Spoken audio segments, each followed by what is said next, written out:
Good afternoon. Thank you to those of you who have already joined. We will begin the webinar in approximately 2 minutes.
Good afternoon again. Thank you for those who have joined. We're going to begin the webinar at 2:01 just to give everyone a minute to get in, and that's 1:01 Central.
Well, good afternoon. Thank you for those of you who have joined. All participants are currently in a muted status, and you should not be able to share your video. That's just to help us avoid any distractions. Again, thank you for joining. We are going to have a presentation by Heather Hart, who I'm super excited to introduce you to, on the strategies for investing in your employees' health and wealth. I will be acting as your moderator today. Pardon me. My name is Melissa, and so I will be working kind of behind the scenes here in just a second to administer the polls and help answer any of your questions along the way. If you look along the bottom of your screen, you will see a Q&A button. So if you have a question that you would like to pose, either just to the panelists or to a specific speaker, feel free to click on the Q&A button, and we will make sure that we get those questions answered. If it's a really good question that we feel like should be addressed in front of everyone, we may bring that question out into audio. Excuse me. Before we get started, I did want to mention two things. For those of you who are in attendance today, a copy of the presentation and a certificate for 1 HRCE credit will be sent out. For anyone else who may have missed the webinar today, we also will be sending out a copy of the webinar. And with that, I would love to introduce you to Heather Hart. Oh, and Heather reminded me that we do have a disclaimer. So as we discussed today, this is for informational purposes only. We are not sharing any tax, legal, or financial advice. This is just for informational purposes. And with that, I would love to introduce Heather Hart to you. So Heather and I had the opportunity to work together in prior roles, and I'm so excited that she's here on our Pinnacle team now. She joined our team back in the fall and brings a wealth of knowledge and a ton of experience with her, specifically on these consumer-driven health products. She is the newest member of our team, and she is covering the Ohio, Northern Kentucky, Indiana, and Michigan areas of our footprint. And with that, Heather, I don't want to take any time away from you, so I'm going to go off screen and I'm going to kick it off to you. Well, thank you, Melissa, for that warm introduction. I certainly appreciate it. And thank you, everybody, for joining us today. I really look forward to the opportunity to speak with you for the next 60 minutes about strategies for investing in your employees' health and wealth. So strategies that we're going to be going over: changing behaviors, how employers and employees think about consumer-directed healthcare plans, educational consistency, being deliberate in your employee education, constant communication, and not forgetting the other months in the calendar year, contribution strategies to encourage employees to actually have skin in the game, and medical and beyond. It's not just for today. So let's jump right in with changing behaviors. Behind payroll, your employee benefit plan is probably the largest line item for your expenses that your company has. An employee benefit plan is a big part of your employees' overall expenses, so it's important to get it right, especially in today's tight job market. When designing a benefit package, think about your end goal and what you are trying to achieve as a company. Ask yourself the following questions. What's your 5-year plan? Are you being deliberate in designing an effective long-term strategy? Are you mapping out the future enrollment plans and how those look for your benefits? Are you setting the right goals up front? Are you working with a professional insurance advisor to advise and help you with those expected objectives? And are you designing a plan to encourage the right behavior? Meaning, are you reminding employees about consumerism? We as Americans comparison shop everything except when it comes to medical services. For some reason, we only have the tendency to listen to our providers.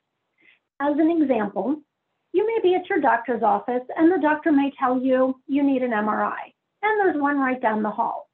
The easy reaction would be, okay, let me go down the hall, but that MRI is probably going to cost you about $5,000. However, why not use comparison tools that the medical provider probably has available for them? These are things that need to be reminded to employees because they just might uncover that as they're going back to the office, they just might be passing an open MRI facility where they may only pay $1,000, and who knows, they might be able to get in today. But remind people that they have options and it's their right to be a smart consumer. After all, it is their monies and how they're controlling it. So now let's think about consumerism, consumer-directed health plans. Maybe you have asked yourself in the past, is a CDH plan right for your employees? And maybe the answer hasn't always been yes, or maybe you're not sure anymore because of low participation. Maybe it's because of what you're calling the medical plan. Simply by using the word high deductible, your employees automatically think it's the scary plan and they can't afford it, and they end up avoiding even considering it as an option. But before you begin that deep dive and market your benefit plans, you should consider conducting an employee engagement survey. Ask yourself, when was the last time you conducted an employee survey, if ever? A survey gives you a way to find out what your employees really think about your benefit offering, and maybe it will give you some new ideas along the way as to what other type of benefits your employees are truly looking for.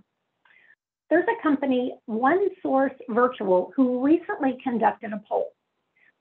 5,000 employees and 500 HR professionals were polled. 79% of HR professionals had a positive view of their employee benefit package. that they were offering to their employees, while only 48% of the employees had the same level of confidence in the overall package. Wow, that 31% difference right there tells you that HR and employees aren't always in line when it comes to the level of satisfaction and the overall benefit package. Next, be sure to take advantage of any reporting that might be available from your vendors. The reporting just might surprise you a little bit and give you another direction with all the data and details. Take an HSA for an example. The data might tell you whether or not people are savers, whether they're spenders, or maybe they're investing. It's details like this that come in handy and help truly guide you when you're planning that information so that you have a better understanding of the level of education that's really needed. You don't want to invest time in telling people about investment options if everybody's doing it. But once you've gathered all the data and the details and put it all together, do not wait until the last minute to develop your plan. Start early and be deliberate in your messaging. You don't have to wait until open enrollment. But don't forget, everybody learns differently. You may have a multi-generational employee population, so be sure to include options for everybody. Electronic and paper handouts. Use videos as well, but make sure all of those materials are accessible and available on an internet-connected device, such as a desktop at the office, a home computer, tablet, or mobile phone. So throughout today's presentation, we're going to do a couple polls and test your knowledge. And our first poll, and the question is, on a national basis, what percentage of Americans try to compare the price of services before actually getting care? Is it 12%? Is it 20%? 33% or 54%?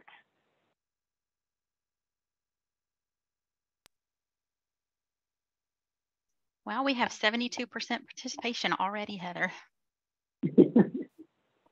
I'll give it just another second and then I'll end the poll so we can see the results.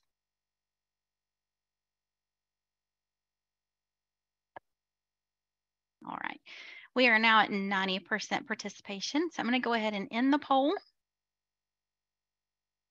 and I'll share the results with you. That's interesting. Most people think that it's 12%, while the answer is truly 20%. And most people chalk that up to the lack of consumer knowledge, interest in actually finding a better option, and taking the time. So more people are actually educated than what you thought. So that is a bonus.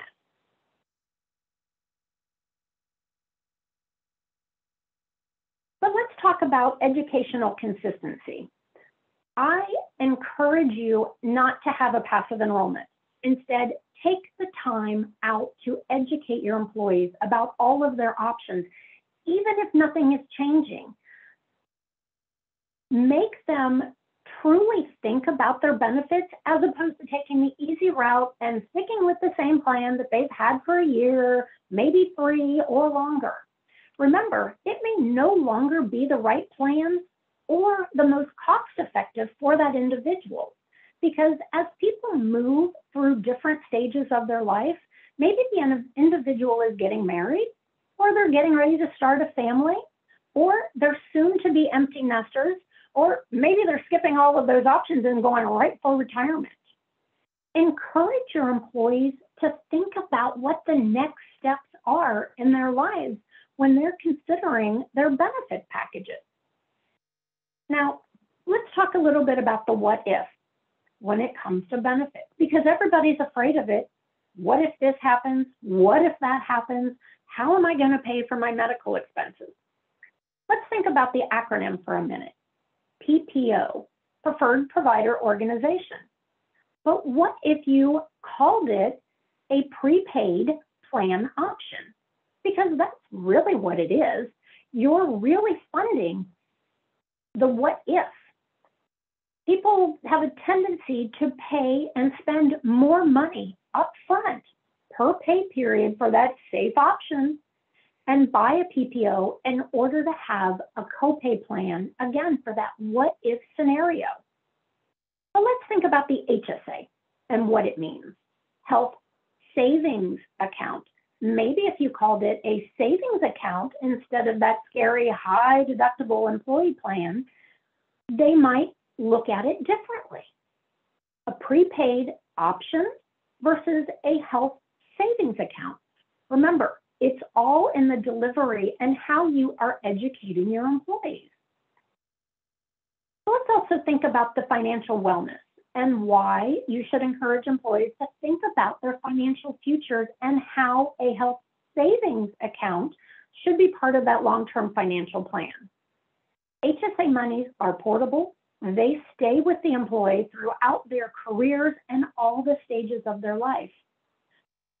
Because it's not a use it or lose it, an account holder gets to hold on to those unused monies that roll over and remain in their account year after year. And remember, an HSA is never a joint account. It is only owned by the policyholder, not the spouse. The IRS in 2023 has allowed a single individual to put away $3,850 or $7,750 for family coverage. For those that are lucky enough to be 55 and older and we get to do that catch-up contribution, the additional $1,000 is a bonus to be able to put in on top of any other money. But do note, if a spouse or if both spouses are 55 or older, the catch-up contribution cannot be placed into the same account. It has to be in a separate account altogether, or it could look as though it was an over-contribution for that tax year. Now, I get that those are a lot of monies when you add them up, but we'll talk more about contribution strategies and how to encourage your employees to grow their financial wellness while taking baby steps even.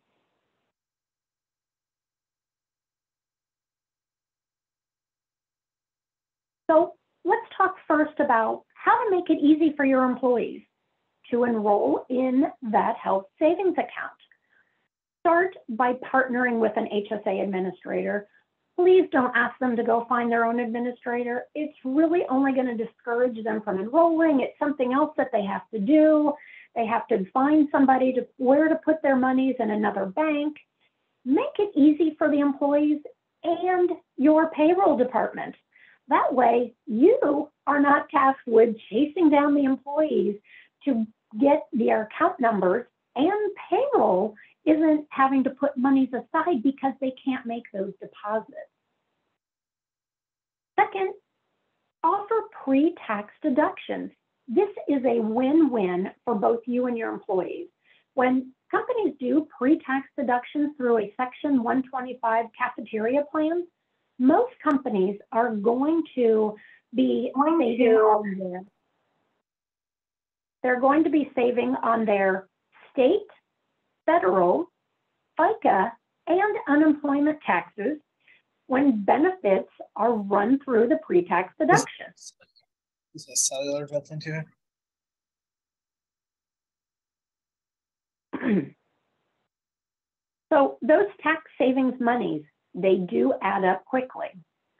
And for even greater tax savings for both the company and the employer, consider pairing a dependent care FSA with an HSA. If employees have young kids that are in preschool, maybe they're in summer camp, maybe they even have aging parents that they're caring for, that they should be taking the tax savings advantage to enroll in a dependent care FSA. They're already paying for these services, so encourage them to take advantage of those payroll deductions. Or what about a limited purpose FSA? If you aren't familiar with a limited purpose FSA, this benefit is for vision and dental services only. If an employee is trying to maximize their tax savings and they know they need glasses, maybe planned LASIK surgery, or even extensive dental work or orthodontia for their kids, take advantage of the additional tax savings by offering a limited purpose FSA. Again, these employees, they're paying for these services already, so take advantage of the tax savings. Plus, as a caveat with the limited purpose, if they happen to meet their medical deductible during the calendar year when they have the limited purpose, they can then begin to use the limited purpose not only for dental and vision services, but for medical expenses as well. Again, this is a winning combination because for every dollar an employee elects to run through their pre-tax deductions, most companies are saving, again, on that state, federal, FICA, and unemployment taxes. And just a quick example, for every $100 an employee contributes to an HSA, FSA, dependent care, or limited purpose, it is saving the employee about $350 annually, which in turn is going to lower the company's taxable income. And I've yet to really meet a CFO who doesn't get excited about statistics and saving the company money. Now it's time for our next poll. What percentage of employers offer a passive enrollment over an active enrollment? 20%, 33%, 50%, or 72%? And we have answers rolling in, Heather. I'll give it just another few seconds to give everyone a chance to respond. And they are responding quickly. As we wait, just a reminder, if you do have a question throughout the presentation, please feel free to click the Q&A button and submit that question, and we will make sure we get that answered for you. All right, we're at 88%, so I'm going to go ahead and end the poll and display those responses for you. Wow, it looks like 33% of you thought that it was, or not 30, or most of you thought it was 33%, whereas the answer is actually 50%. So don't be part of that 50%. Please do encourage the passive enrollment over the active, or do not offer the passive enrollment over the active. Sorry about that. So let's move into our next area of constant communication. As I'm sure you're familiar with the job market, and hiring markets are tough right now. Don't sell your benefits short. Brag about all of the benefits that you offer.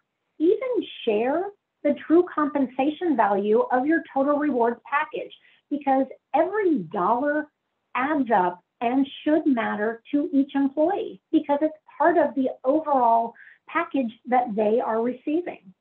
So let employees know, because it's a big deal and a big investment that the company is making in its workforce. But don't just do this for your current employees during open enrollment. Make sure employees know about this benefit that will be coming on board at another time. Brag about this during the recruitment and hiring process. You have put a lot of time, energy, and money into designing an employee benefit package, so share it and let everyone know about the investment the company is putting into every new or potential employee. Plus, let's face it, it's a direct reflection on the company and its culture. Having an impressive benefits package that HR is being supported by upper-level management, it really demonstrates to prospects and current employees that this is a great place to work. And I encourage you not to leave your contracted and part-time employees out. Include them in the learning process. While they're not eligible for the company's benefit, it will really, truly go a long way to include them in the education because it allows them to better understand benefits and what's out there for them to shop and look for. Don't let them go it alone. Make them feel like they are part of the team and just like your full-time employees. Who knows, they just might become a full-time employee later down the road. And you spend so much time preparing for open enrollment and poof, then it's over. So what next? Don't stop educating just because an open enrollment season is over. Remember, there are 12 months in a calendar year. So continue the conversation year-round.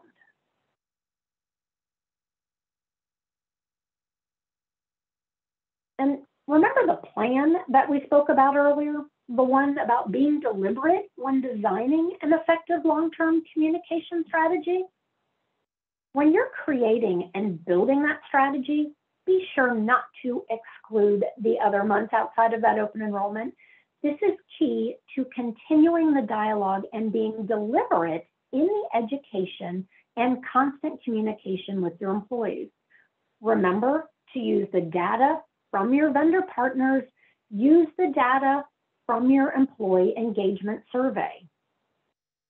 And here's your opportunity to expand upon the conversation from the open enrollment meeting. More than likely, you only had about 60 minutes to talk about all the employee benefit options, but now is your time to do that deep dive, especially since people are beginning to use their benefits. This is when all the questions start during the utilization process. So pick a product each month from your benefits package and elaborate on it. Bring in vendor partners. These are the experts in their line of business. I am happy to do those mid-year conversations, host brown bag lunches, and get into the weeds with those conversations with the employees. Even encourage employees to invite their spouses, since the employees might not be the one managing their benefits at home. Maybe you have a few locations or multiple employee shifts. Try recording the meeting. Then you're able to put it out on the company's intranet to reference at a later date and or share with new hires. This type of strategy truly helps ensure that the employees perceive the benefit package as just that, true benefit. When employees understand their benefits, they're much happier. It can also encourage presenteeism because they know how to use the benefits and aren't frustrated trying to figure them out during business hours. Positive employees share positive experience. So begin by creating great conversations internally during the other 10 months of the calendar year. And you can get creative with how you're sharing information. Maybe you create a monthly or quarterly newsletter. I had a former client who put together what they referred to as the porcelain press. As you might guess, it was a monthly newsletter that they placed in all of their restrooms. You can get creative with locations and catchy titles for newsletters as well. And then back to consumerism. Don't forget about promoting this. Teach people to be smart shoppers. Have them use reliable resources that are available out there on the internet, like the HSA and FSA store. You all may remember a few years back, Amazon allowed FSA and HSA members to use their debit cards to purchase items through their site. However, if you think about the different items that Amazon offers, not everything is an HSA or FSA item. If you were purchasing maybe a CPAP machine, they offered a new CPAP and they offered a refurbished. you might look at the difference and say, wow, $50, I'm going to go with the refurbished item. But know that a refurbished CPAP machine is not a qualified IRS eligible item. Therefore, you would be dinged because that's not going to go through should you ever be audited.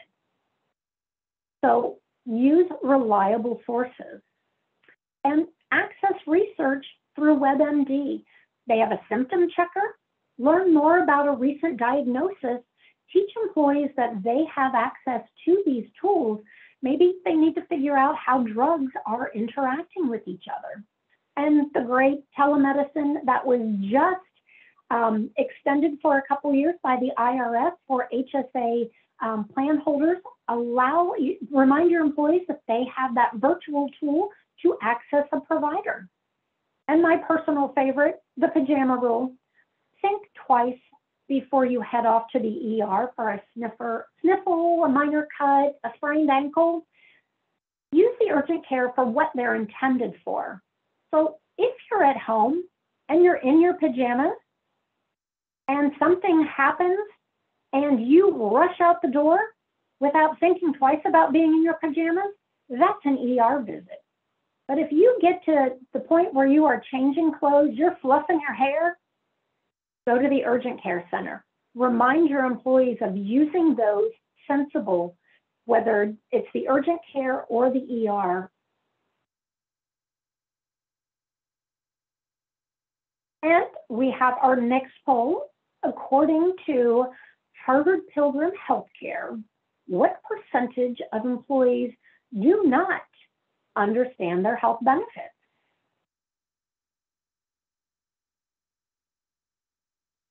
28%, 49%, 62%, or 73%. And I would give this another minute, but we already have 100% of responses. So apparently everyone feels pretty strongly about this one, Heather. Well, go ahead and share the results. So 62% of you, or 60 people chose 62%. However, the answer is truly 49%. But I probably have a tendency to think more, the 62 is probably closer in my mind for people not truly understanding their benefits. So the contribution strategies, as mentioned earlier, make it easy on your employees to contribute, align yourself with an HSA administrator.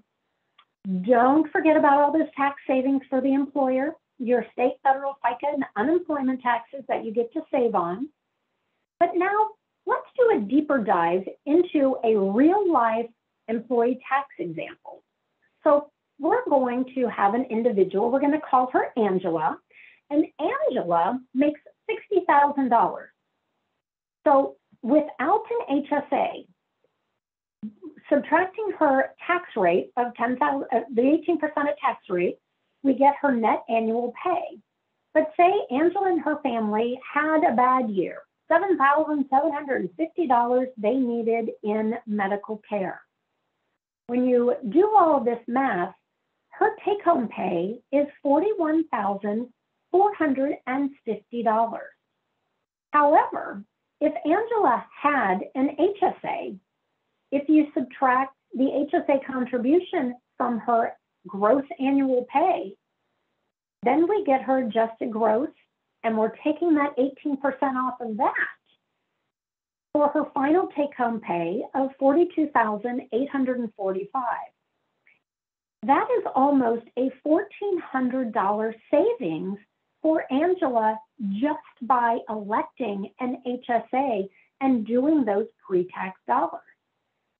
So let's look at an example about dependent care.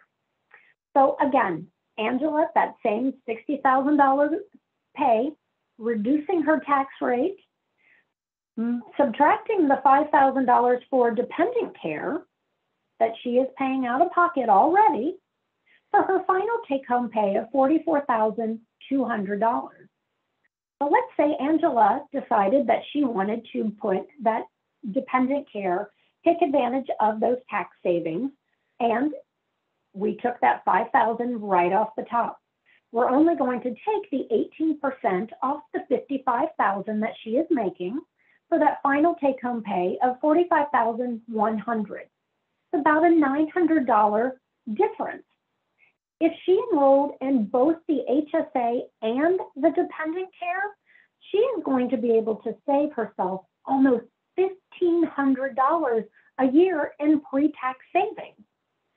So be sure to do the math and show your employees these type of calculations, because it really resonates when it's in black and white for them to see. And also keep in mind that your employees can change their HSA contribution at any time during the calendar year, unlike the FSA that they're locked into. Yes, legally, you have to allow your employees to change their contribution at least once a month.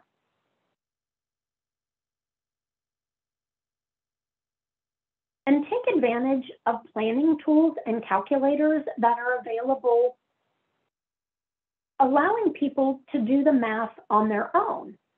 They can get more specific with the deductible amount that they're looking at, and maybe the number of times that they use a medical provider throughout the year. Plus, if someone has been on an HSA or an FSA in the past, they should be able to go back and reflect on what they spent in the prior month. So make sure your administrator offers tools like these so that your employees have a better idea of what they're actually going to spend in upcoming years.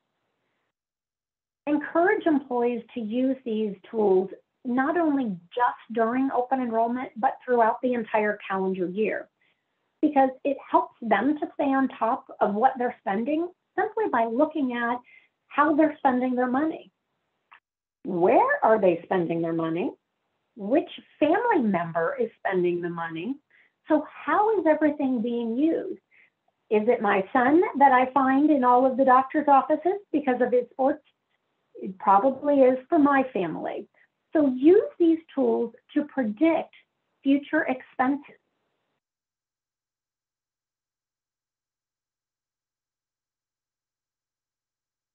And there are different types of contribution strategies that can encourage employees to enroll in an HSA and begin to contribute.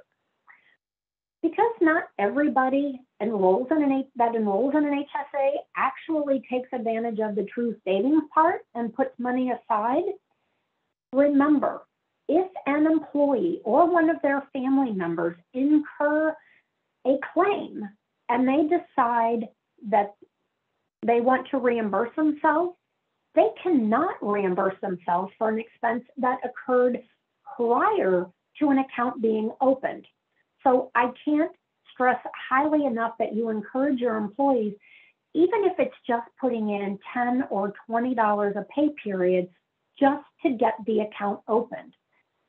That at least opens and establishes the account in accordance with IRS regulations.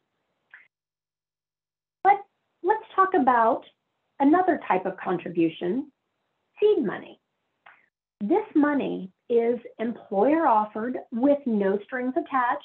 The type of contribution is great because it incentivizes employees to help get them started with out-of-pocket healthcare costs. Seed money can be either given to them upfront at the beginning of a plan year, maybe quarterly, biannually, or monthly. If you provide seed money, please make sure you are documenting in your benefit design guide just how to handle everybody wanting those or needing those contributions. Because say somebody doesn't open their account for 6 months, they need to be able to be reimbursed by the way you have described. Was it that they get their money back to the beginning of the plan year or only when their account is opened? So I cannot stress enough, be specific in your wording. Or maybe instead of seed money, maybe you offer a matching contribution.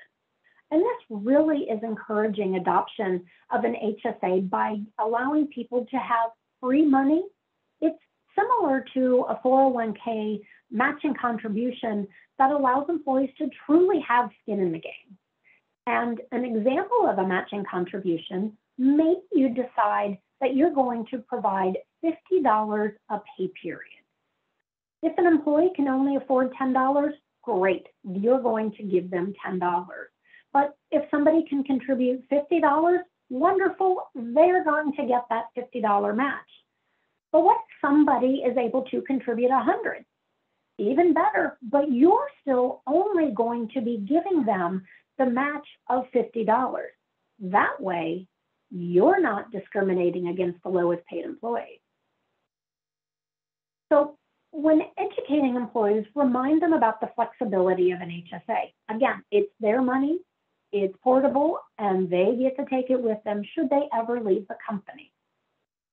It's not like the FSA and the use it or lose it mentality. They aren't stuck with the contribution after they've elected to not be able to modify the dollar amount and encounter unexpected medical needs. An example, maybe the employee only elected $600 in the calendar year, and they had that $3,000 what if.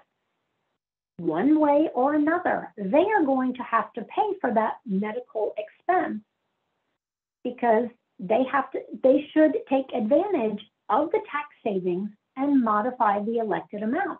Contact payroll and say, I need to switch from 600 to 3,000. Everybody, all providers are willing to take a payment plan as they build up those contributions.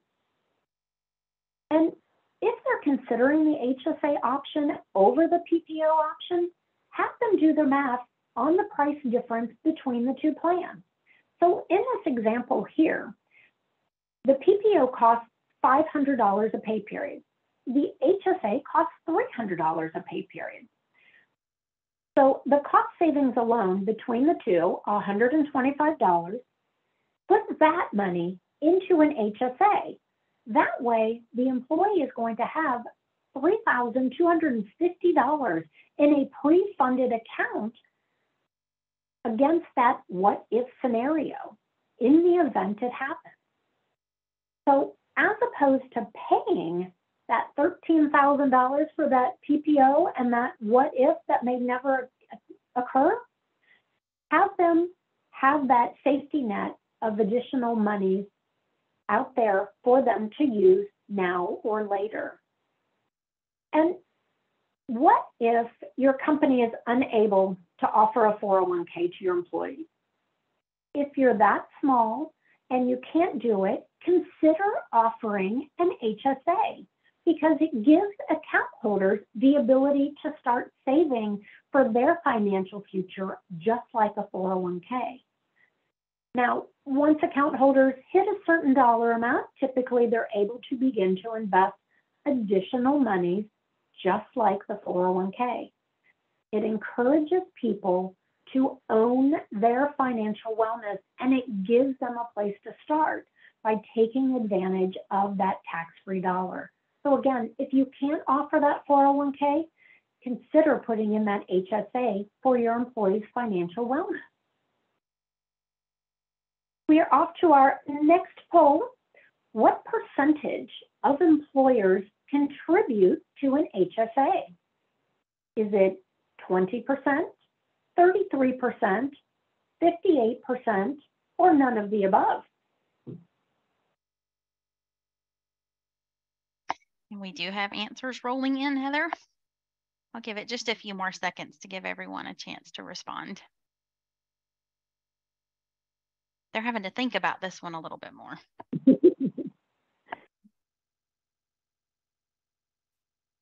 Just a couple more seconds. All right, I'm going to end the poll and I will display those results.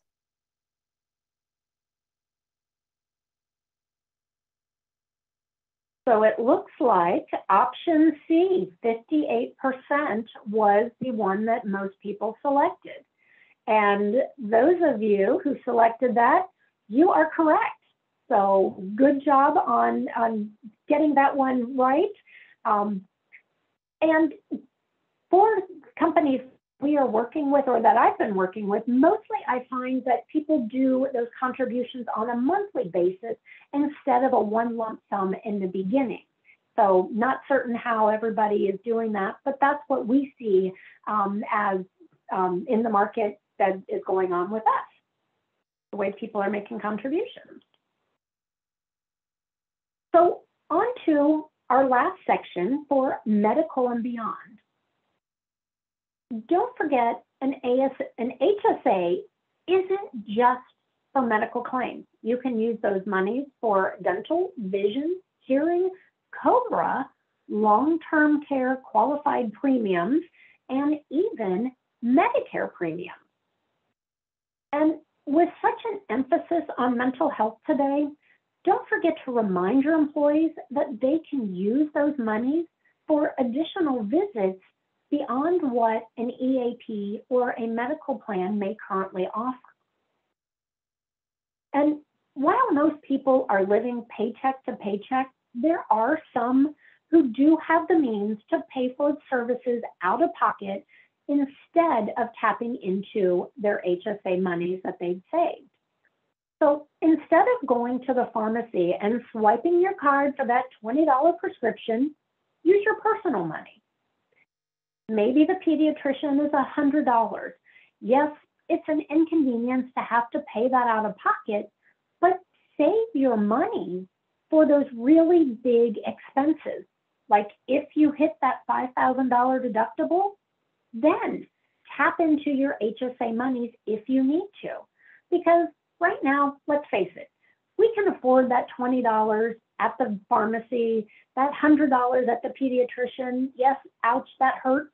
But when you're 85 and you need a prescription, you're going to appreciate those additional monies that were left in your HSA later in life when there's no paycheck to truly fall back on.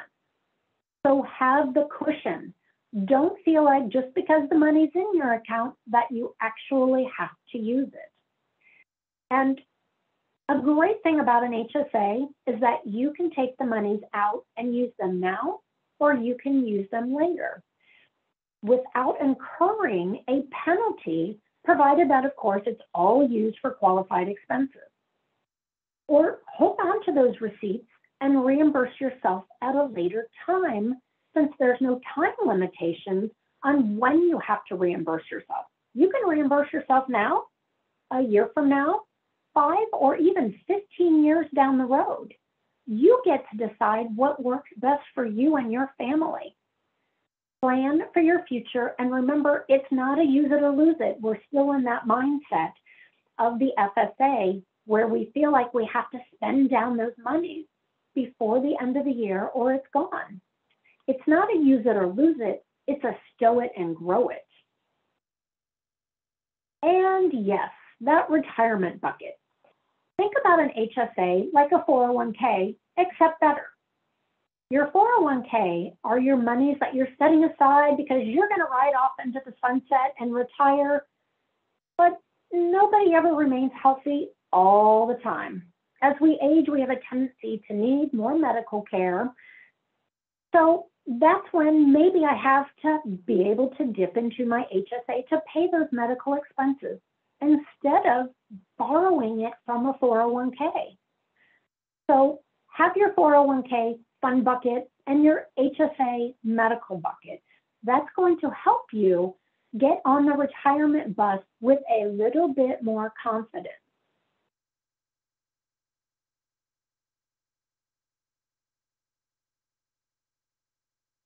And just like healthcare was a large line item for employers, healthcare continues to be the largest expense into retirement. It affects people's decisions on when they're going to retire, when they're going to start taking Social Security, or even how they're going to generate enough cash flow to retire. The average couple who retires at age 65 is going to need an additional $350,000 $15,000 for medical care from the time they retire to the time they expire.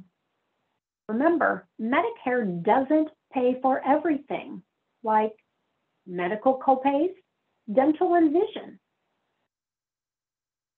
These are services that aren't covered by Medicare, but people can use their HSA dollars to offset those expenses. Again, you have to pay for your Medicare. You can pay for your Medicare premium with your pre-tax dollars. And these statistics here on the screen are super scary.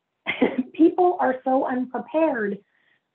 Only 26% of people over the age of 60 have $500,000 saved. 22% of Americans have less than $5,000 currently in retirement savings, and 15% have no retirement at all. Hardship loans are at an all-time high, and people are taking money out of their 401k as emergency funds. It's a big conversation right now. People have an immediate need for cash, and they're subject to so many different taxes and early withdrawal funds or fees for removing these funds. So during your employee education, make sure that you are encouraging your employees to plan for the future. Make sure all the puzzle pieces are in place to round out that entire financial wellness package. Remind them it is never too early to start thinking about retirement. And that triple tax savings, which is the key to an HSA. The monies go in tax-free, they grow tax-free, because you're never paying any capital gains on investments or interest. And when you pull those monies out for qualified expenses, they're tax-free there. Go in tax-free, grow tax-free, and come out tax-free. There isn't another savings vehicle out there that compares to an HSA. Now for our final poll. What percentage of HSA account holders have a household income of $1,000 or less? Is it 19%, 34%, 52%, or 78%? Again, what percentage of HSA account holders have a household income of $100,000 or less? And those responses are coming in, Heather. I actually know the answer to this one, and I found it rather shocking. All right, I'm going to give it just a couple more seconds.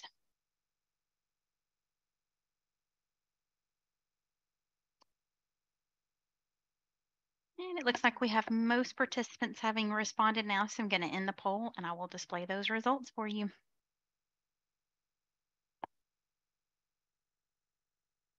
And it looks like most people chose option C, 52%, whereas the answer is actually 78%.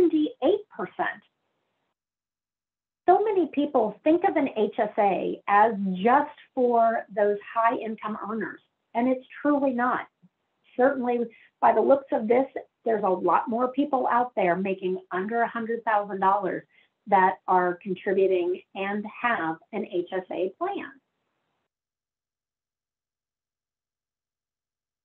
So I hope that you've been able to take away 2 or 3 different nuggets of information that can help you build strategies for investing in your employees' health and wealth for your company, simply by changing behaviors, being deliberate and consistent in your education, constantly communicating and not forgetting those other months in the calendar year, contribution strategies to help employees grow those deposits for medical and beyond, and preparing employees for the final stages of retirement. So thank you so much for joining us today. We certainly appreciate all of your engagement and helping with all the polls. It looks like we do have about 10 minutes left. If anybody has any questions that they would like to ask, Melissa and I would be happy to answer those questions for you at this time.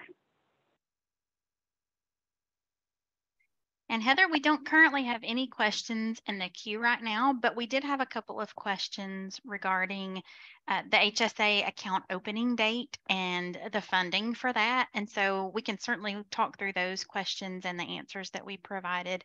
I think they're very good. So the first question was, if you have an employee enrolled in an HSA effective March 1st, 2023, but they don't elect to make a contribution until June of 2023, can they use the funds to pay for services that happened, for example, in May?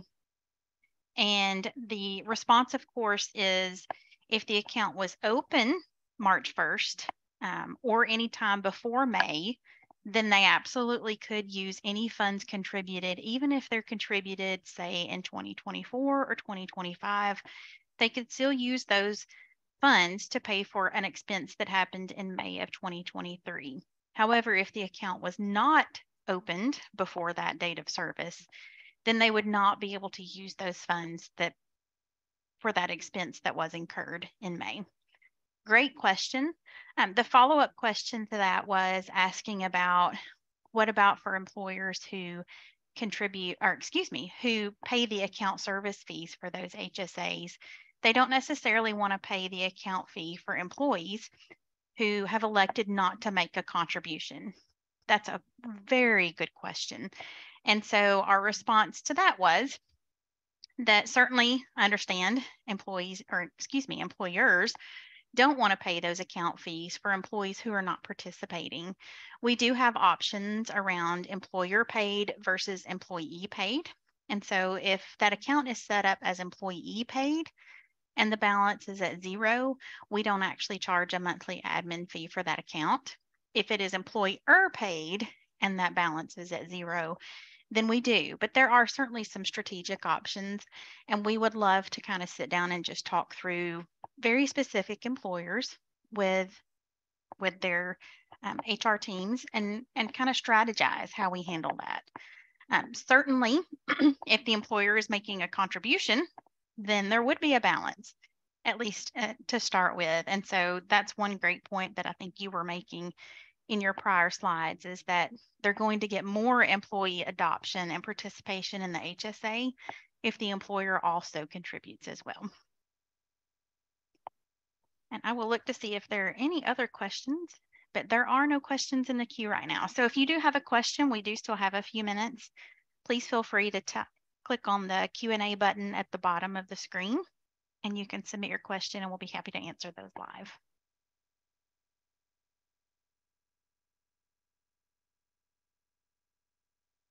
We can give it just a second. Those were all very in-depth questions. So thank you all for thinking a little bit outside of the box and going into probably some real case scenarios that you're dealing with right now.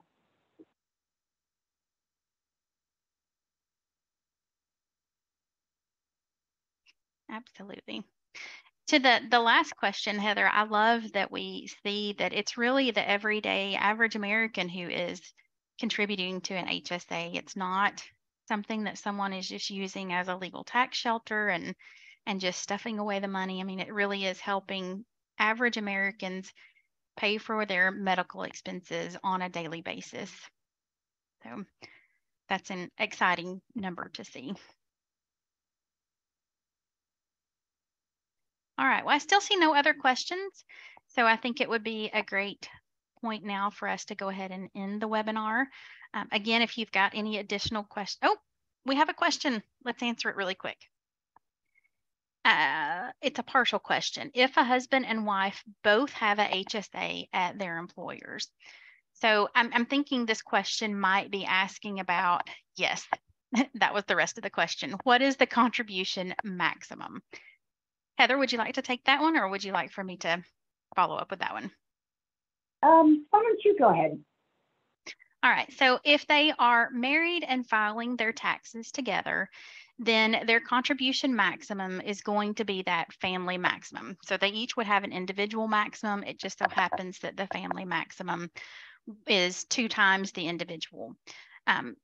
If they both are age 55 or older, then they both can contribute that additional $1,000 catch-up contribution for a total of $2,000 extra for the year. However, they will have to, as Heather stated before, contribute that amount to their specific HSAs. So whether they have individual coverage each, or maybe one of them has family coverage and the other has individual, then that all would add up to the maximum for the family every year. And then another follow-up question to that is the employer amount included? The answer is yes. The IRS does not care who puts the money into the HSA. The maximum is the maximum once you add all of those contribution amounts together. All right, and we are at the top of the hour. So I think, again, this is a great time to end the webinar. Thank you all so much for attending today and for your engagement. Thank you, Heather, for a wonderful presentation. Thank you all.